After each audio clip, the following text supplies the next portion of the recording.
Hi, my name is Will Porter, and this is a presentation on the lab What's in the Water. The purpose of this lab was to find and identify unknown compounds in drinking water.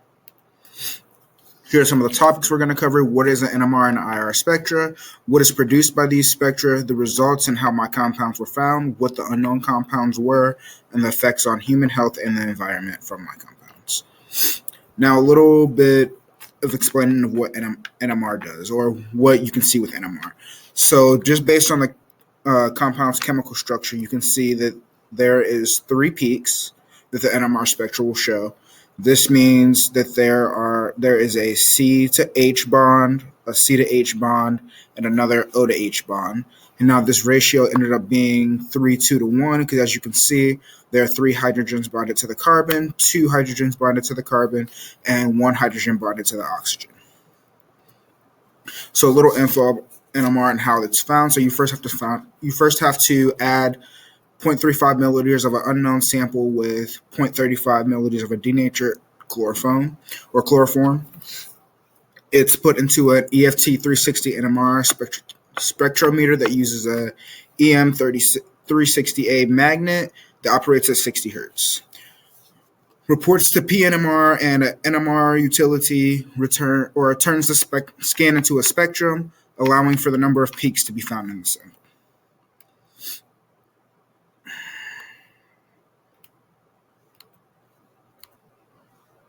Now, a little bit of information on the IR spectras.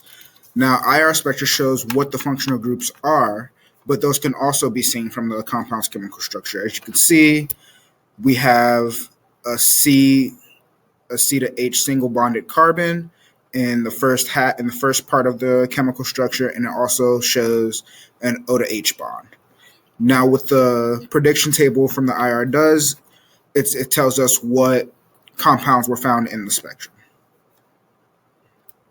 To get an IR spectrum, you have to put a couple drops of your sample into a Thermo Scientific Nuclear IS5 with ID7 ATR that goes to an Omnic software that obtains a spectrum from the sample, allowing for the functional groups in the sample to be found. So why are these important? So this is an example of an NMR spectra. NMR gives you the number of peaks found in your sample. Here's an example. Oh, this one is also so this is the IR spectra. This goes and tells you the functional groups enlisted. So here you can see I've highlighted 2 peaks that fall in between the ranges of 3,000 to 3,150 and 2,800 to 3,010. Now, what this means is, based on this table here, on table 1.1, you can see that there is a C to H single bonded carbon and also a C to H benzene ring, as shown by the spectra.